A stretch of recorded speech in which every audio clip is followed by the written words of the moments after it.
if I have a sex tape and you have a sex tape and my sex tape goes all through WorldStar,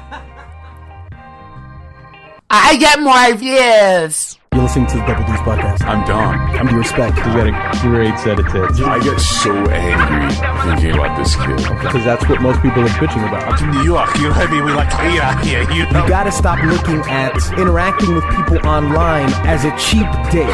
My father used to drink. Get the fuck away from me. Hang on. I come a lot, by the way. You're doing the rap stuff. If you didn't say it, somebody in the comment section would have said it. It's like how you feel when you're having a paranoid high. That's a dynamic connection right there.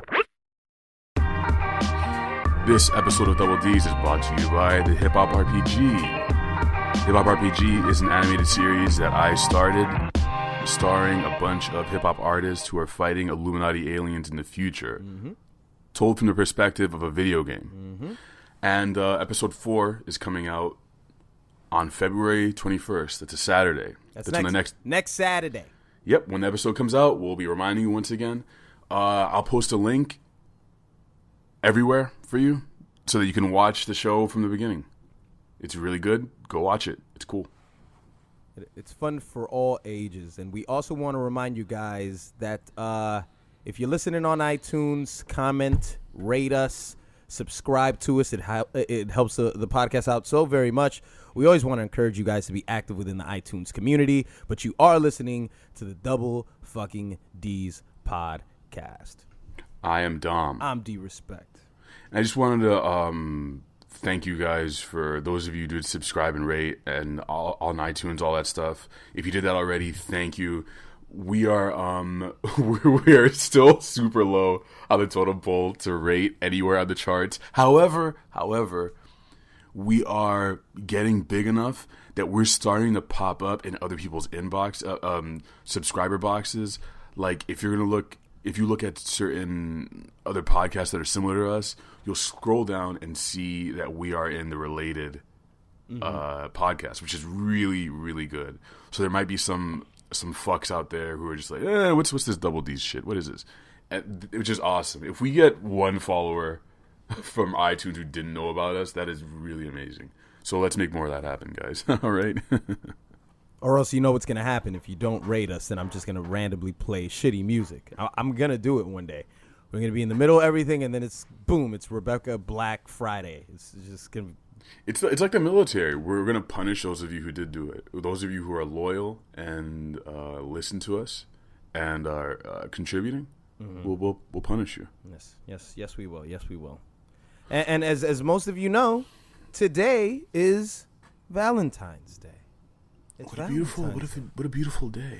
It's the day of love, Rob Ron. Do you have any love in your life right now? No, you don't. I do have some love in my life. Okay, well, what's that? I love myself. One Kendrick impersonation an episode, and you just wasted it. It hasn't even been 5 minutes. No. I have a little more. Okay. I'm a hypocrite, man. I can't believe I don't listen to the black community's problems, and I complain about Trayvon, and everyone's always shooting themselves in Compton. The Pyrus and the Bloods. And the biggest hypocrite of 2015. You see, you're doing it too. 2015. What did I do? You did the voice. No. You're doing it like I do. 2015. Yeah. You're the biggest hypocrite. Well, I'm sure Kendrick has love in his life. I'm pretty sure he does. Actually, I know he has love in his life, and I've seen pictures of his girlfriend. Yes, I have looked her up. Yeah. She is. Okay, well, I'll look her up a little bit later. Yeah, I'll just look her up. I forgot what her name is. She's very attractive, though. I like her a lot. Guys, we understand that a lot of you are lonely. You're miserable souls who can't even make eye contact with a female, let alone be able to have the consent to touch one.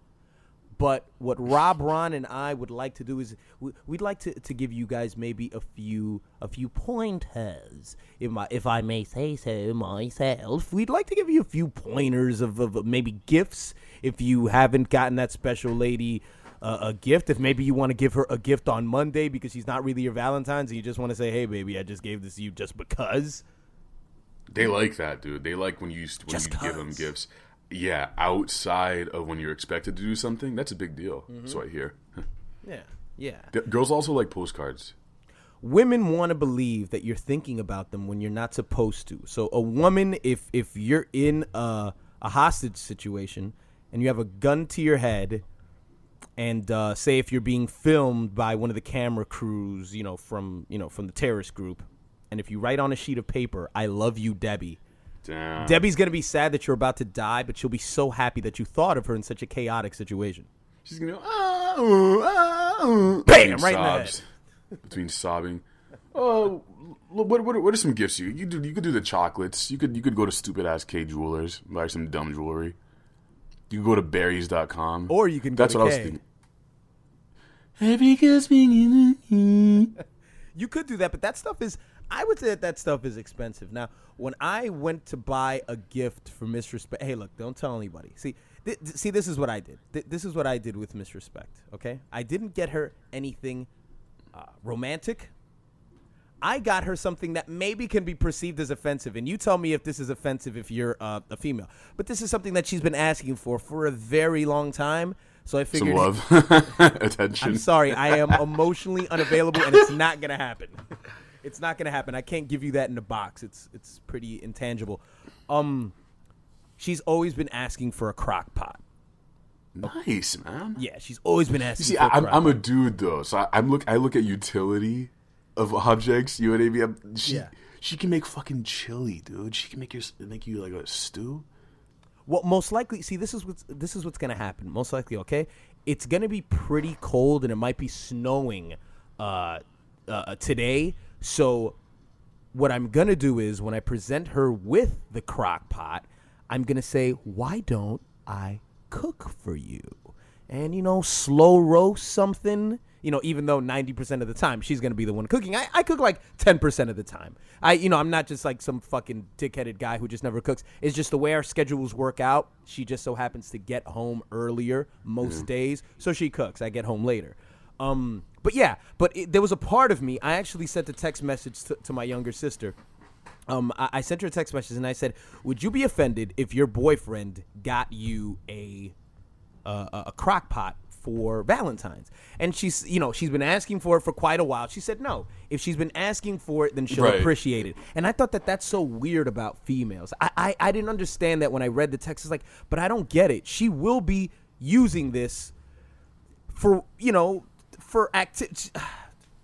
I guess a female just has to be able to nurture. So it's not. What do you mean? What is confusing about this? What's confusing about me before I got it? It was just that something in the back of my head that even though that this is something that it's been like, I want a crock pot. For Valentine's, you think, okay, you're supposed to get something superficial. You're supposed to get something that she can gaze at.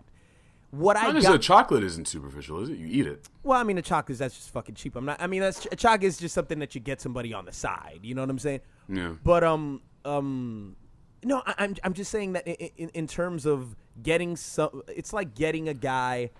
Okay, let's be stereotypical, but it's like getting a guy a hammer. You know what I'm saying? Even though he's been asking for this sort of special hammer, for quite a while, it's like, okay, take this and do work with it. So the gift on Valentine's Day is supposed to represent love. That's the issue. You're supposed to... I'd like to think that the gift represents me listening to her because that's something that she's always said. Which is, that's technically way better than just doing roses or something, which doesn't really... It just means that you were thinking of them. Right. But this is you're thinking of them and you're putting into practice that fact. Right. You're actually using it to help her make stuff.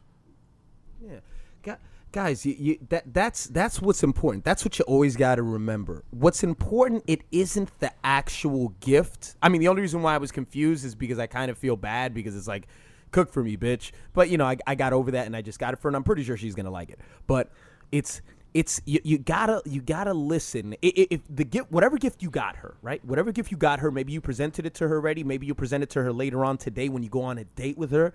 Just, if you haven't gotten it for her yet, just remember just something that she's mentioned over a casual conversation that maybe she said it in jest, but you bring it to life and it's amazing. What if she's like, you know what? I always thought about getting a divorce with you. Like, oh, well, your papers on Valentine's the papers, Day. honey. I was listening. I listened to you. There was one time where I got a chick. I have two stories. I'll share one of them right now. But this was a pretty just a cool thing that I did for a girlfriend that I had. She in a casual conversation over the phone, she said, "Man, I love M&Ms. But if I could choose, I would just get the red ones. I would just get the red M&Ms." So what did Daddy D Respect do? Okay, I wasn't smart enough to go to the candy store. You call yourself that? It's the worst. I wasn't smart enough to go to the stores and just pick out, and just get a bag of red M&Ms from like the M&M store. Oh, don't! Oh, I bought a Jesus bunch of Christ. M&Ms No, and I didn't. just You picked them out the red ones, and I got a little jar and I gave her a jar with red M&Ms. Fucking great, of course they appreciate stuff. I hope she was on her period that day and she couldn't fuck you. It was really significant that I'm sorry I can't give you anything, but thanks for the M&Ms though. But Lupita, I gave you this gift and I thought it out very well. You're not gonna give me a BJ, a hand ski. I had to get out of here and film 12 Years a Slave too. This is about Julio, isn't it? I don't even know what voice it was. It's just trash. Trash is what it was. Ron, have you ever gotten a well thought out gift for a female? Oh yes, I did. Okay.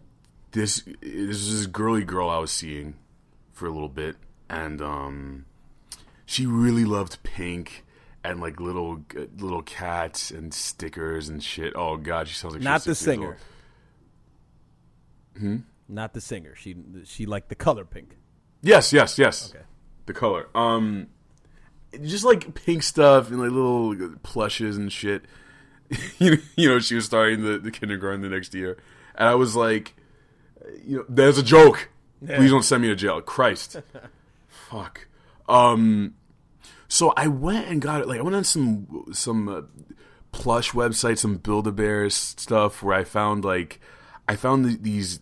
She likes cats and she likes pink stuff, so I found like a bunch of pink cat plushes, and I sent her those, and I sent her 2 of those, and I sent something else. Wait, like you sent this online? Yeah. Oh, so you didn't give it to her in person? Nah. Oh, okay. She was in a different state. She was in a different state at the time. Yeah, I'll go and see her every once in a while. But yeah, that was probably the most thoughtful thing I did, because I was like, all right, I know she likes this and she likes that, so I sent them over, and that's the end of my story. It's not very. That's the best thing I've done. I'm not good at gift giving, man, or gift getting. I don't even know how to respond to that. What? You're not good at gift getting? Why not? It just feels weird to me, getting gifts. I don't know. It's probably because I didn't grow up. When you're a Jehovah's Witness, okay, you get gifts, but there's always this thing behind them that's like, what is, like, who is giving this to me? Why am I getting it? I guess that always just stuck with me. Mm-hmm. It's kind of weird. Well, and like in Valentine's Day, you weren't allowed to give or get those either as a kid. Mm-hmm.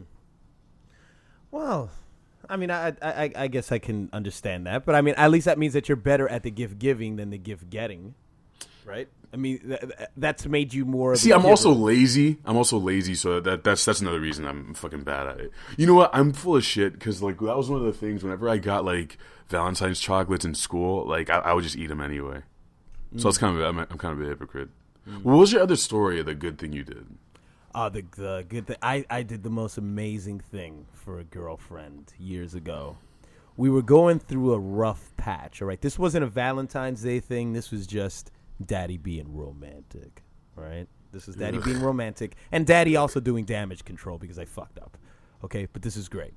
Okay, so, of course, as I've told you guys, I live in New York City, so this girl lived in New Jersey. In order to get to her house, I used to take a 30-minute bus to get to her neighborhood in West New York City. So I had $40 in my pocket, and I was thinking about something to buy her and bring over to her house. She didn't want to talk to me. She didn't want anything to do with me. And Can you say what you did that made her upset? I really didn't understand why at the time. You still don't? Apparently, I found out later on it's that I got very complacent and I didn't like take her out. I didn't do anything. Like she just used to come over to my house and we just used to like hang out. So that's She was the classical. We don't go out anymore. Yeah, classic. We don't go out anymore. No, I didn't cheat on the girl, anything stupid like that. But it was just a bad pattern. And coupled with the fact that through my frustration and I didn't understand, I was like I was always yelling and very angry.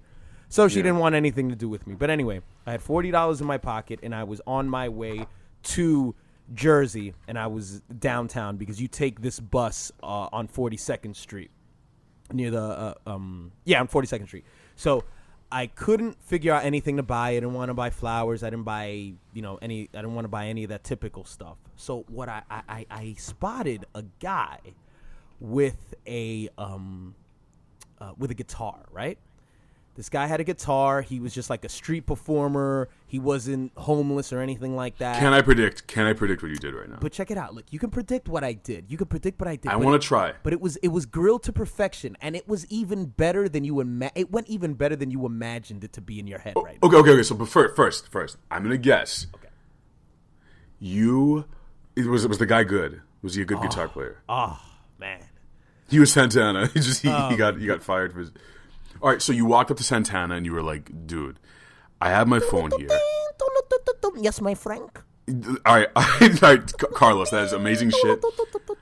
And I am about to go see this girl who kind of hates me right now. Okay, you can stop playing for a sec. Okay. I want you to record a 1 minute song, just ad lib, just play a song, just say her name is Amanda. Like Amanda, blah, blah, sing it so, like. Okay, first before you finish, I have to text my nephew Julio. 1 second. You wait. Your Julio's your fucking nephew? Sent. Okay, yes, you were saying. All right, I'm done. Julio.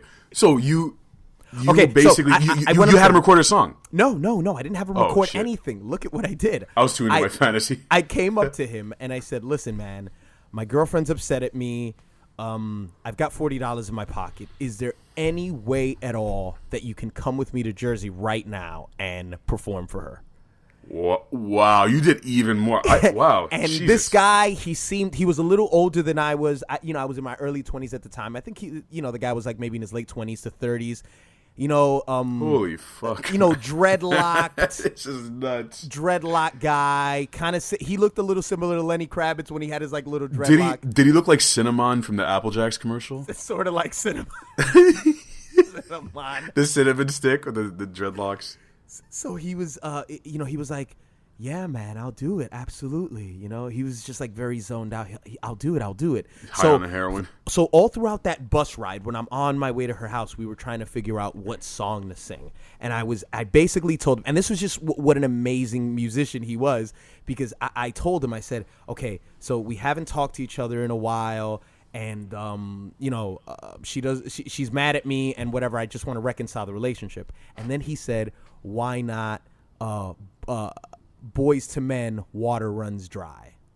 How does that song go? Oh, my God. The very first line of the song is exactly, "We don't even talk anymore.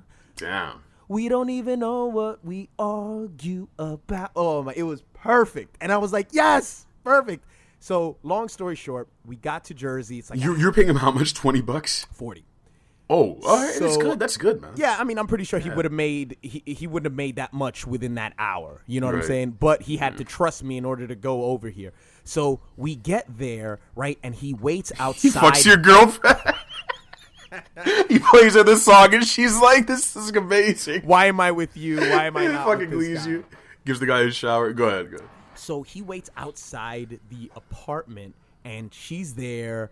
Her parents are there, and like I knock on the door, and her parents are like, "Yeah, what's up?" And I'm like, "Oh, can I speak to her?" And she comes out of her room, and she sits in the living room. Her parents, it was perfect. Her parents just like went away, and like she sits in the living room, and then I open the door, and he walks through, and her name was Natasha. So he just comes with his guitar, and he goes, "Hello, Natasha. This is for you." And he plays the fucking song.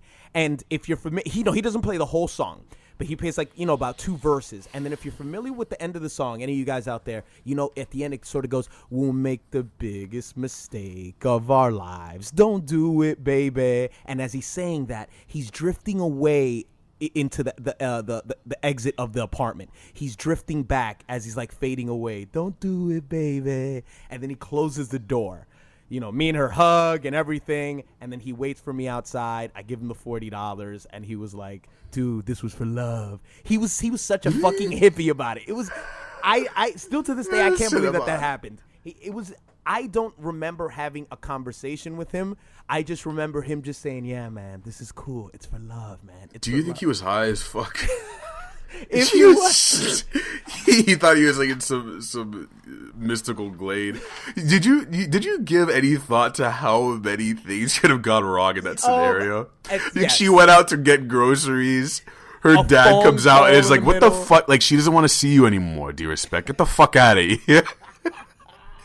She could have been in the middle of a fight with her dad about how she got a nose ring, and they're like, they open the door. It's like, not now. It's not a good time. They see the guitar guy. No, please leave.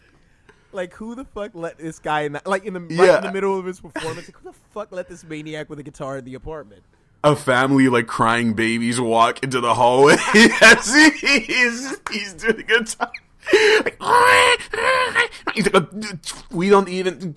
Jesus Christ, that everything was perfect. That's pretty special. It was, man.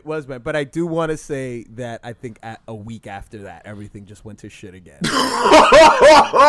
Dude, you know what he did? He was whispering in between verses. He was like, "Do you respect's gonna leave you? He's cheating. You should get with me instead. Here's my number. Oh, baby." My dick is larger. He fucking like a siren. He just sung her through the song. He like transmitted just the sad feelings, and she knew. How long did it last, though? How long did the good emotions last? Like, because there's a shelf life. Obviously, when she's hearing it, she's at the climax. She's at a peak. It's never going to be as good as her hearing it and looking at you. That whole scenario. She's getting wet. She's just sitting there. After I spoke to her, because when you have those big relationships, you have sex with somebody maybe 2-3 years later. That scenario stuck with her, and I'm sure it sticks with her to this day. See, have you ever heard the expression that glory, it lives with a man, forever? So when you do something great, doesn't matter what the fuck it is. It doesn't matter if you do something great for another person, if you do something great where you create something. When you do something great, when it's grilled to perfection, when it goes awesome, nothing can ever taint it. So the fact that a week from then everything fell to shit, that's never going to deny how awesome that whole scenario played out. It's just not going to. And that's what we're trying to get across to you guys out there. We're trying to get across to you that no matter how shitty of a boyfriend that you've been up until this situation, or if it's just a female that you're just trying to fuck, just be within that greatness and get her the greatest gift. You're not going to do something as great as what Daddy did, okay? Just come to terms with that, okay? Come to terms with that. Unless what you want to do is you want to meet up with either Dom and I, and you want to tell her to podcast for her. Can you podcast for my girl? Can you? We're sitting in the hallway. This fucking new Spider-Man's coming out. I don't know what the. And she's like, "Wait, what is this? It's Double D's. Look, it's Double D's. I bought them for you." I love you. And we're just sitting there like, this dude talking to this fucking girl. She's probably gonna blow the both of us afterwards. This chick, she's kind of hot. Look at her. Fucking awful. And you don't even have to pay us $40 to do that. She dumps him on the spot. You don't have to. Right, it's just us in the hallway. It's like, where the fuck are we right now? Like, I have no fucking clue, but there's his girlfriend inside. Like, what do you think's gonna happen? I'm fucking know, man. Do you think that's one of the moments, like, if heaven existed, the typical Christian model of heaven existed, and you go to heaven, and this is something I always think about, is like, if heaven existed, if the typical heaven existed, I imagine it would be like, you go up there, and the angel at the gates gives you a large scroll, or now it'll probably be an iPad, or like you get a MacBook Pro. Mm-hmm. That's so powerful you can like look through the span of time and future, the past and future on your MacBook. Anyway, he gives you this MacBook. this is not even future talk. This is an existential existence talk right now. He gives you the laptop, and the first thing you see is a PDF, and it says D-Respect, years lived, minutes, seconds, heartbeats taken, footsteps taken, and then it gets into the social shit. It says friends made, friends lost, loves gained, loves lost, and you click on the links of loves lost, and you just see a list of girls that you treated bad. You click the girl, and it's just like videos of all your moments. And you scroll down, you keep scrolling on this the longest PDF you ever saw, and it says everything good and bad you did. But at the end of it, it says highlight reel. You click on it, and it has a 3-hour-long video of every fucking awesome thing you did in your life. Just 5-minute clips of like, this is the bomb shit you did. This is the stuff that people will remember you for. Do you think that would be in that moment, that in that video? That scenario, yeah, that would definitely play into the 5-minute reel. That would play into it. Because it's also, you know, what people forget. It's not only doing special things for yourself, but doing special things for other people. And I think that's, even though if you want to say that Valentine's Day is something that was created by the greeting companies in order to make us buy more, in order to make us sell more, whatever the fuck it is. Look, the nature of it is that women ultimately rule the world. All right, come to terms with that. And they have chastity belts over their vaginas if they don't get what they want. So, in order to make them happy, you have to get them something on this day. So, what I'll say is is that, you know, it's you have to, you know, you also have to if you want to judge your life, you also have to judge your life based on things that you do for other people. You know, it's not just what you can do for yourself. Ask not what your country can do for you, but what you can do for your country. That's something I always say. Being talented and being able to do shit is awesome, but what really matters is how people can benefit from it. I'm talking entertainment, monetary-wise, benefit their business. That's what really matters. If you're really good at math, who gives a fuck? If you can offer a company your services about being an actuary or like a CPA, that's when you matter. If you can draw well, I don't give a fuck. Like, that's cool, but how am I going to benefit from that? That's what it comes down to. Mm-hmm. Your great moments will come from you doing stuff for people, providing a service. Even if it's you just putting yourself out there and just making someone, like, this is the difference between, like, there's this outsider artist named Henry Darger who did this thing where he was this old janitor, and he lived in maybe like, he died in maybe like 1960. He died at the age of like 70 or something, but they went into his apartment and they found like hundreds and hundreds of composition notebooks with this incredibly complex, weird story called, I think, The Realms of the Unreal. And it's about these kids who are fighting this infinite war against these soldiers from another dimension or something. And the drawings weren't even that great, but this dude put so much effort. His life's effort was creating this art. And he just kept it to himself? He never showed anyone. Oh, okay. There are documentaries on Henry Darger, Henry Darger. Look that guy up. It's really interesting. Like I said, the art's not that great and the story is really fucking weird. But the strange thing about this guy is that they didn't know about any of his shit until he died. This is different from Van Gogh, who was trying to get people to be into him when he was alive. Henry Darger didn't even give a shit about anyone knowing what he did. Which I think is part of the reason why he's sort of popular now, is because, like, he didn't give a fuck. It was all for him. I think so. This is what I'm getting at. Like, he didn't want to give any of that to anyone. It was selfish. It was all for him, which I think is kind of like, I don't think you'd consider that a glory moment if no one is able to benefit from what you did until after you died.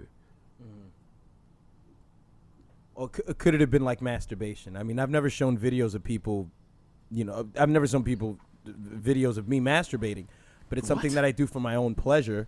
Stiff, come on. But I've never shown. Well, look. Oh, according to my definition, you're saying? Look, I'm just saying, you're saying that it's different, and I'm saying, what if possibly creating that for him was sort of just like masturbating? Maybe it was something that he just did it. What do I want to say? I want to say like maybe it was something that he just did. Maybe because of boredom or something that he just didn't want to give. It wasn't boredom, man. This shit is just way beyond boredom. When you see the amount of material he processed, like all the different characters and their histories and the way they link to each other and the familial lineages and stuff. I mean, if you took the hours and hours that I've spent masturbating and you put all of that together and you tried to catalog it with all the shirts that I've busted into, then I think you would admire it as well. No, I'm just joking. But yeah, I mean, I guess that's the whole thing that, and not to get in such an art conversation like we always seem to get to, but we don't get in enough yes, art we conversations. do. We always get into these fucking art conversations, all right? Like there's fucking abstract jazz music playing in the back. If there was a soundtrack that you could always play to the Double D's podcast, it's fucking just abstract jazz. Miles Davis album Bitches Brew. Play Bitches Brew while you listen to this shit. And he didn't even care about it. What is money? All right. Yeah, I guess it's in that. I guess altruism is the word that I want to use. That it seems like it's completely selfless and without self-interest. I guess you could say that he created this stuff. Yeah. And I it is self-interest because that's ultimate self-interest because you don't give a shit about anyone else. Wait, altruism is when you give for other people, or wait, altruism? It's when it's if I'm not mistaken, it's when it's selfless. Yeah, when it's selfless, when it's genuinely right. I would argue that it's opposite. It's selfish. You think it's selfish? Okay, why is that? Because he's not. Altruism is like if everything you created was shown to the public. It's like if you were. Well, no, that's not true. If your ultimate goal is to like provide a service for other people, I don't know. It's all in terms of the way you want to see it, I guess. I mean, you could see it from, you could see it from, just any talent that you have is something that you have to bring to the table, and to keep it from the public is to do the public a disservice. And in terms of that, it would be selfish because you're not. By the way, you don't have to do it. You don't have to give anyone anything. But I'm saying if you want to be you don't, but it's a service. I mean, if we look we look at society as contributions, and contributions don't only have to be nailing down roads and arresting people. Contributions can just bring and provoke thought. You know what I'm saying? That's a contribution. Or it's like it's Boys to Men, it's Radiohead, it's you listening to some shit to get away from the fact that. Right. Not only like to get away from the fact that you're in an abusive relationship, or the fact that you just you hate the situation you're in right now, but just boredom, to pull people out of boredom states. Which is, I mean, like that's why Flappy Bird and Clash of Clans is cool. Video games pull you out of reality. They provide you stories. Stories make you pull you out of reality. That's the ultimate service of it. So we're eventually everything is created in order to save one person's life. To save one person's life. Like if he would have let somebody see all that stuff that he created, that would have taken somebody out of their own reality, and maybe they wouldn't have committed suicide. Is that what we're saying? Not really. Okay. It's like I think it's a lot more simple. I think most times entertainment cures you of boredom. It just fills the empty spaces. Mm-hmm. It just fills you having to be in the present and all that stuff, and just experiencing the fact that you're just not that you're not doing anything. Not doing anything is like poison, right? these days. Do you know what I mean? Yeah. If I'm walking to the metro, I have to be listening to music because I can't fucking sit there and listen to cars rolling by and listen to my dumb thoughts. I'd rather just have something else occupy that space. At the end of the Grammys, and when Kanye did that whole stupid thing with with Beck just the other day, that was part of what he was talking about when he said, as artists, we're supposed to take these normal people who go to work, and we're supposed to put them in a different mind state. or whatever, and that's what the Beyonce album has created, for people. Because Beck's album didn't do that for other people, I guess, right? Right. He's Because it didn't. I hate how he's diminishing. He was diminishing Beck's accomplishment. That's what he's saying. He's like, so the only way for Beyonce. By the way, what does a Grammy fucking mean to Beyonce at this point? Really, what does it matter? Like, Give me 1 second. My radiator's fucking blabbering. Give me 1 second. Keep going. What does it fucking mean for him to shit on Beck's accomplishment? That bothers me because it's like, I felt like that's a disservice to art, to artistry in general. To walk up and say that one person should have been given this award amongst another person. You should just be celebrating anyone that got this shit. It isn't just about, oh god, I'm such a fucking hippie right now. This is about artistry, about music, shit being created. I know it sounds like a fucking hippie. Basically, this guy won. Why couldn't he just say, dude, that's fucking great. This is cool. Whatever. Like, I thought Beyonce did better, but that's him though. That's his persona, and we're talking about it right now. And I mean, that's the flip side, is that he needs this engine. He needs the paparazzi engine. Because the Kardashian clan, like, if they're a machine, you know what the fuel that runs the Kardashian clan is paparazzi, publicity, and negative attention. Mm-hmm. Honestly. Because I figured this out the other day. You know how royal families are created, like the Kennedys, like how they got a lot of money from bootlegging, which is just like making moonshine and illegally trafficking alcohol, right?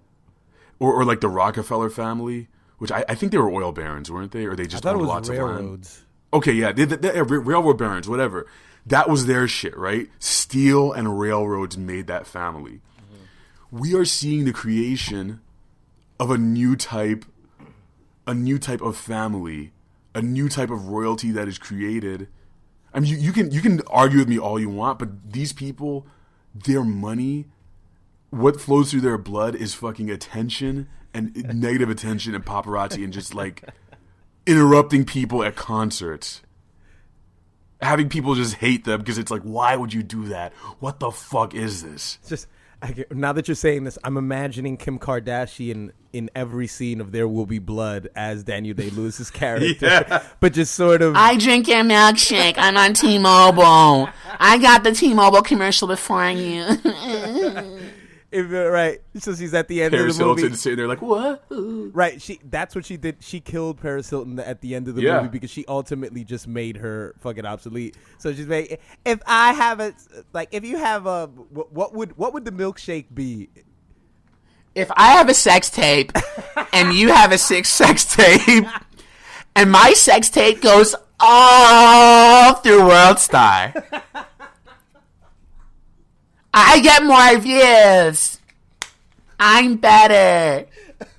And Paris Hilton just Okay, she just right. smothers Paris Hilton's face with her ass. Third revelation. What about all that stuff at the end right before she kills Oh god, you're taxing me here. She would just go. Paris Hilton. I was top posted on World Star. I'm on the top of the internet. I'm on BuzzFeed. I'm on Salon.com. She names every blog. Right before she kills her with a stiletto heel. I am the fucking internet. She gets really meta and she says that she's the fucking communication. She is the future and shit. I'm sorry. Everyone hates me, but they fucking love me too. I'm on MTV. I am MTV pretty much. And Kanye's in the back saying he's Walt. I am Walt Disney. When are we going to get to the point where we break this down to the meat and potatoes of the situation, right? Has anybody ever thought of this? Has anybody ever thought of maybe, just maybe, Kanye West is secretly in love with Beyonce? Maybe. Of course they're all the fan. This is straight up fan fiction, dude. I saw some comment on World Star that was like, "Yo, man, how dope would it be if Kanye and Jay-Z had like a wife swap day where Kanye fucked Beyonce and Jay-Z fucked Kim and they had 2 babies and they swapped the babies too." I was like, what the fuck? So yeah, there are people thinking about this shit. shit. It's a possibility. It's a possibility. I mean, That think he's of the in, fact that because Jay-Z he never keeps sticks trying to up for defend her. Jay-Z never sticks up for her. He never says a fucking word. Hey, her album was good, but He knows it's it doesn't okay. matter. He knows it doesn't matter. It's all right. That she didn't win. It's cool. But I went to Nike. So, all right. So, obviously, we all know how stupid it is. Like I told you guys, I'm not going to sit here and pretend like I'm a fan of Beck, okay? But on the other hand, dude, I remember, back when MTV was still MTV, like, I fucking remember, Devil's Haircut. Yeah, Odelay, all that stuff. He was that whole runway, I got a devil's haircut in my mind. that's there's like hip-hop quintessential. Yeah, influences in a lot of Beck's production. Yeah. When you listen to it. You know what I'm saying? He's a great artist. I listen to Seed Change. I listen to a little bit of Morning Phase. It's super mopey, and I love Radiohead. I love sad shit. I love it, yeah. But he's like, it's a little too much for me, man. He's really sad. Yeah, too mopey. He's great. Dude can fucking sing, dude, write a goddamn song. And I mean, and of course there's this big Twitter thing going on that it's like Kanye's trying to tell a dude that plays 21 instruments that he needs to respect Beyonce's artistry. He plays 21 instruments. No. It's a symbol. Like the dude is fucking. He's a machine. But I mean, but when you think about it, I mean, Beyonce probably doesn't write her own music. She doesn't produce her own. So it's like the obvious thing here is if we wanna start to judge and sort of compare these people. That's also a no-win game. An artist and who's more organic, it's kind of the guy. It's kind of Beck. You know what I'm saying? Yeah, but it's also it's kind of a non-winning game because like I heard some rebuttal that I somewhat agree with. That's like, oh, what if it was Michael Jackson? Would anyone say that he is not talented because he had a bunch of writers as well? Right. But I guess it is different. I mean, Michael Jackson isn't Bob Dylan. I don't even like Bob Dylan. It's a bad example. But it's another. But I think they're different sorts of artists. I mean, because I honestly think I've never seen Beyonce live, but I honestly think that Beyonce is cut from Michael Jackson's cloth of just like she's in his realm. Natural performers. Right. She's a natural performer. If you go see her, you're going to get your money's worth. It's going to be a show. It's going to be an experience. And just because she's not this. She's not like a studio artist that she controls everything that goes on behind the boards. On stage, she is a fucking artist. It doesn't matter what the fuck you have to say. I mean, but that goes for either of them. And, for Kanye to come into this, I mean, to just basically make it about Kanye is what he's doing. I mean, it's always what he seems to do. But speaking of performances, though, you saw a big-ass concert you were texting me about. Well, I wouldn't say it was a big ass concert, but it was definitely it was like 100,000 there, right? It was dope in the basement. 100,000 in the basement. People, I'm pretty sure that's a it looked like one of those hazard. Looked like one of those Odd Future shows where you just see there's always one dude with the knee-high socks hanging from the fucking rafters and like bloody arm. Don't you feel like you would just be? Don't you feel like you just be in the crowd? Like you look up, like what the fuck are you doing? You have glass shards in your arm. Why? I like the music, but why are we fucking stomping each other? I wish Mike Seatown was here right now to explain moshing to us. Yeah, I went to the show. I went to see Mick Jenkins and Kirk Knight at SOBs in New York City, and I knew that I was gonna get some of those. I don't even know what you would really call them. I'm going to try to categorize them. But, there's a lot of these retro guys, running around the city now, and they're very, I mean, they're pretty calm and pretty subdued people. So, I mean, they're not a drag to be around. But there is a certain look to a lot of the people that go to, like, Beast Coast shows, who support, Pro Era. But, what's Beast Coast? Beast Coast is just pretty much the young movement of New York City. Joey Badass. It's Joey Badass. It's ASAP Mob. I don't know if they would be considered in that. Maybe they would. The underachievers. Oh. It's just all these New York City crews. It's just the young uprise. It's just what they're calling the whole thing. Sort of just to give it a new twist from the East Coast from what it used to be. But. So I went to the show, and already when I was there, I kind of figured since Kirk Knight was there, he's a part of Pro Era, I figured that Joey Badass was going to perform. He was going to come out. And there was a part of his set where he, Kirk Knight kept saying, "Oh, this is a new song. You guys have never heard this. Tell me what you think." He kept playing it like he spit a couple bars and then he would stop it. He spit a couple bars and then he would stop it. And it was kind of getting a bit annoying. And, nobody was booing in the crowd, but somebody told the DJ, like, play the fucking music, and everybody started laughing. And then How many people were in this crowd, by the way? How many people in the crowd? I would probably say that it was probably close to about maybe 300. I don't know. Okay. SOBs is tough because it's a lot of people just scrunched up together. Maybe 300, I would say. So, Kirk just said, "Hey, look, I'm going to bring my man out. I don't give a fuck anymore."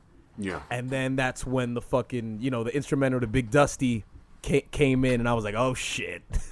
And you know how these situations work. And, I saw somebody with a hoodie walking towards the stage. And whenever this happens, Dominic Robron, futurist, there's something to be said about the fact that before, when everybody was watching Kirk perform, everybody was kind of just chilling and everything. But when Joey was coming onto the stage, I hope it was Mace and everyone. It would have been Mace. That would have been or Mace. Diddy or something. Like, oh, the crowd just deflates. Like, hey, Diddy. Yeah. Dude, I just saw everybody. Just lights just came up, devices came up, people started yelling, and all of a sudden this was like, okay, this is something that has to be documented. This is amazing.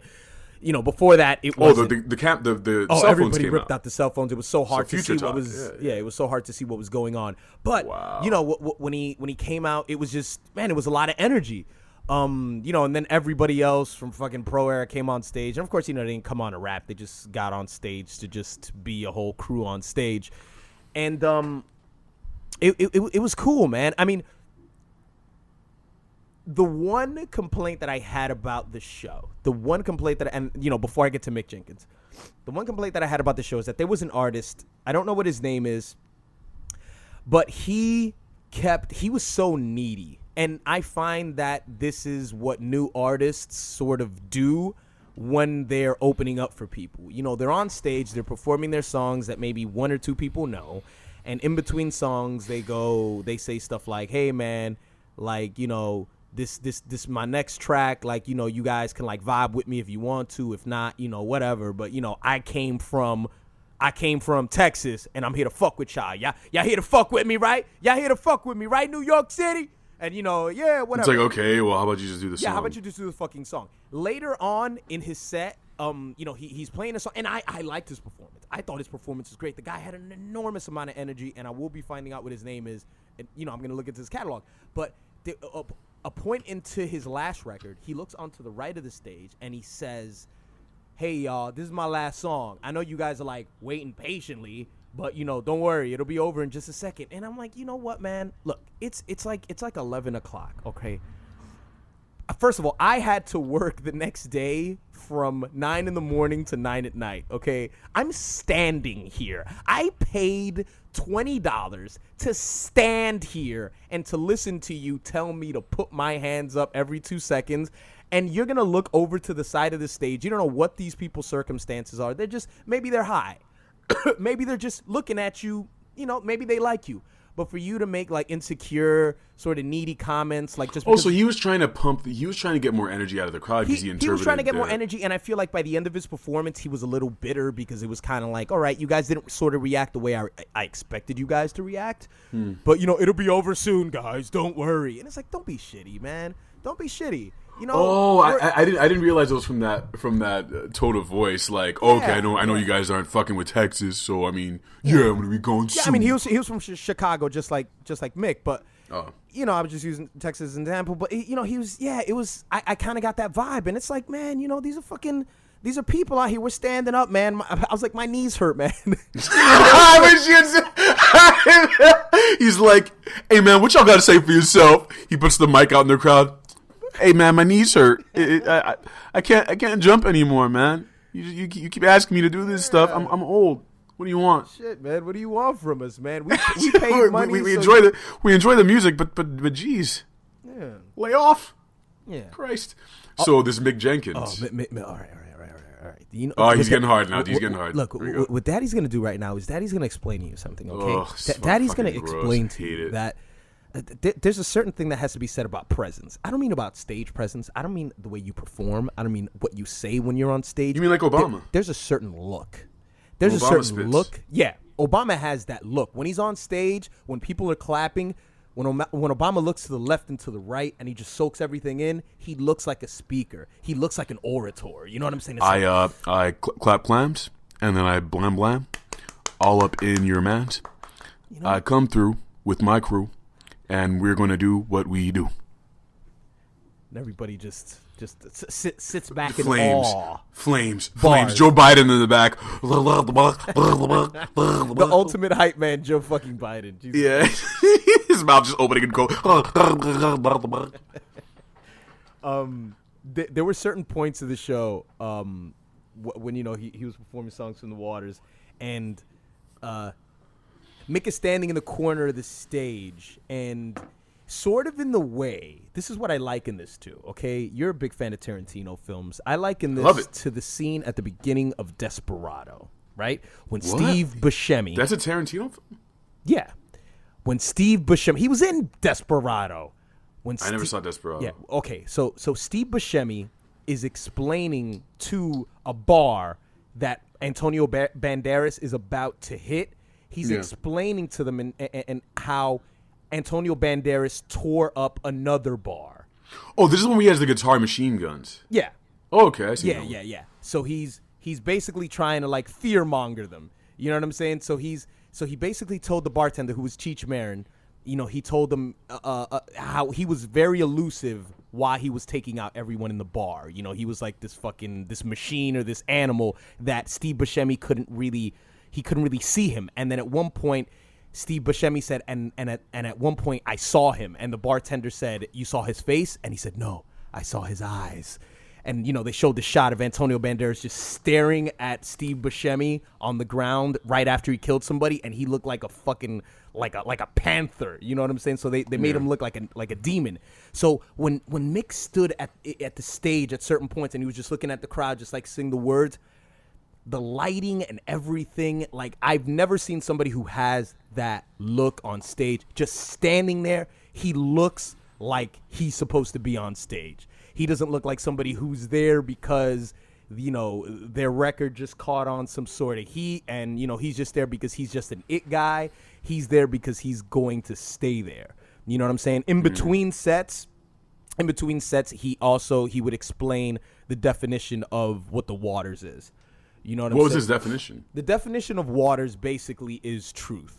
He explained how 2 years ago he was going through a lot of hardships and he had to change as a man. He had to change as an artist.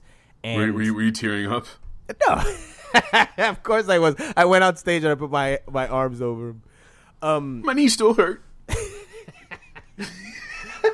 So he explained that the truth is water. All of a sudden I got a flow of truth and it changed my life. So that's basically what the Waters represents. You start sprinkling the crowd with the Dasani bottle. That's why I bought this up on the stage. Would that have been too gimmicky? Would that? It would have been terrible if he had. You guys want to know what the water is? Yeah. You really want to know? Yeah. Oh, no, Here you go. There's gonna be a Death Grip song. This is what this is gonna be. No. He's sprinkling Aquafina. Yeah. The crowd would just be like, Oh, I thought you were gonna say, "You really want to know?" Yeah. Anyway. Nah.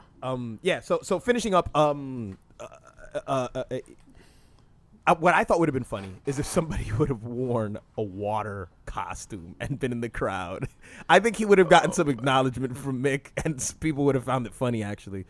But I want to say that he was better live. He sounded better live than he does in the studio, and that was due in large part to the fact that there was a drummer. So it was just live instrumentation. It wasn't playing. The drums didn't come from the beats or. Was there a band too, or a full band, or just no? It was just dude with the drum. It was just dude with the drum doing the bass line.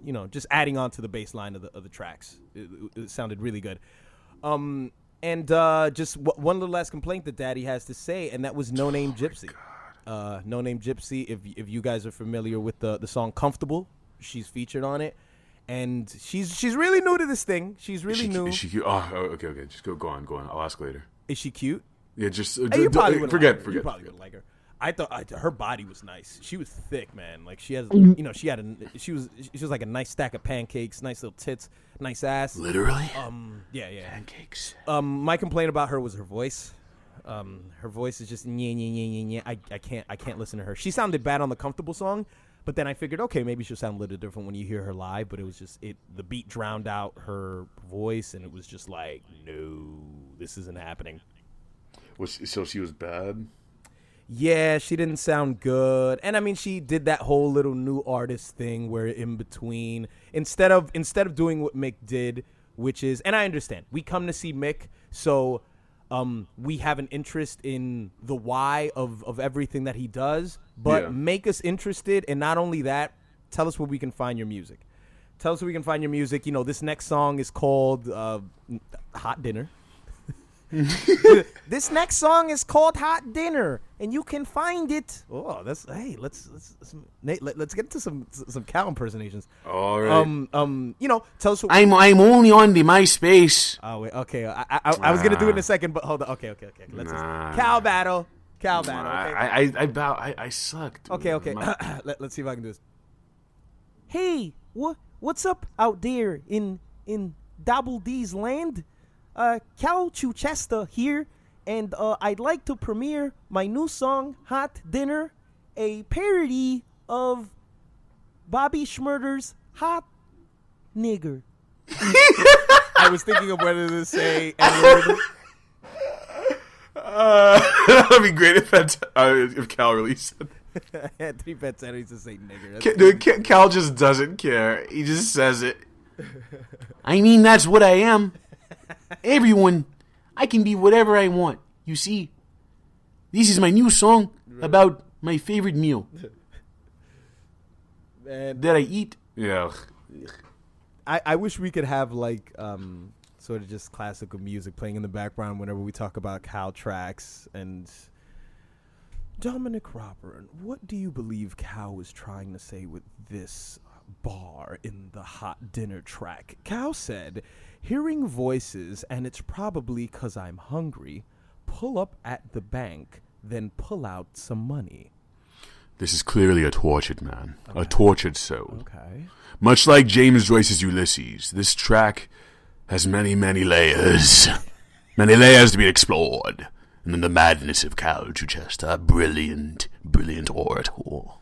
Voices in his head might just be a nod to maybe a Anthony Fantano reference. Him saying the duality of being Anthony and Cal all at once. I do believe that this man has nothing, however, on the newest single from Underwater Eddie. They just drag. That's a James Lipton. For like an hour. It's a James Lipton thing. Yeah. Underwater Eddie. And he turns his head and he looks at the crowd. Everyone's like, okay, we heard you, dude. Tell us about your experience. I do say that there has to be some correlation between the fact that this track is called Hot Dinner and Cal's previous track, which was, I'm blanking out on the name of the last track. It's Coco. Coco. I'm in love with the Coco. There is a cohesion of microwaving these foods. As you remember, on the Coco track, it was microwave it, I'll just microwave it. Microwave it, I'll just microwave it. Yes, indeed. Indeed. So, and so at the beginning of the track, he says, nuke it in the microwave, and I got dinner. So, sort of how, people theme their tracks. And what I think is that Cal's coming out with a mixtape. Because these tracks, they bleed right into one another. You end with the Coco, and then you come in with the Hot Dinner. So it's a theme of food. It's a theme of food. Listen. I'm going to be completely serious now. Okay. Someone on Reddit said this. They were like, Cal is like 2 inches away from actually dropping hot shit at this point. he's really close. And this was a top posted comment on Reddit, like on Hip Hop Heads. Right. And I texted this to Fantano, and he was just like, LOL. But like, really, I was telling you this earlier. Cal's tracks get more attention and views than underground rappers who have been doing this all their life. So I mean, like, this might become a big thing. We have no idea. It might become a thing. Well, look, man. If you do a parody of a song like "Hot Nigga" and "I'm in love with the Coco," I guess it sort of does illustrate sort of just how easy it is to replicate this kind of stuff. Oh yeah, I'd love to see a Cal try and do like the Black or the Berry, because I mean you get food references. He could. It's not even. It's really tough to replicate. Like, because I mean it's easy to do like the Schmurda stuff. It's slow, right? It's like ba ba ba ba ba ba ba ba ba ba ba ba ba. It follows that the whole time. Mm-hmm. But I guess you get people who are more skilled with cadence and pacing and all that stuff. It's like, I don't think that would be a challenge for Cal. I think in order to Black of the challenge Berry? Cal, he would have to do Rap God. That would be more of a challenge for Cal. Kendrick Lamar, I think, would be a bit too easy. really? I think it'd be a little too easy. That song is really fast. All right, let's see if I can. I am the biggest hypocrite in 2015 because I microwaved my coffee and I refrigerated my tea. How about that? How about that for the first bar, Cal? Email me, Cal. So, let me know, because I ghostwriter. It's no big deal. Let's not make it a big thing. I was gonna try to add to that, but I think the friends listening to the show are signing off because they're tired of our impressions. Okay. They might be tired, but in the comment section below, you will let us know who won that Cal bout. No, that's all I'm saying. That's all I'm here for. I'm just here for the battle, son. Subscribe and rate on iTunes if you're listening. Go on iTunes and subscribe and rate review right now. Thanks. So I was kind of thinking that my way of bringing myself, Paris Hilton, back into the limelight would be to kind of... World Star, Paris. Do you understand? World Star. I own that site. I'm proud. If I say that the site is gonna go, it's gonna fucking go. Okay. Kim, what's wrong? I fucking own you. I am World Star. I am the internet.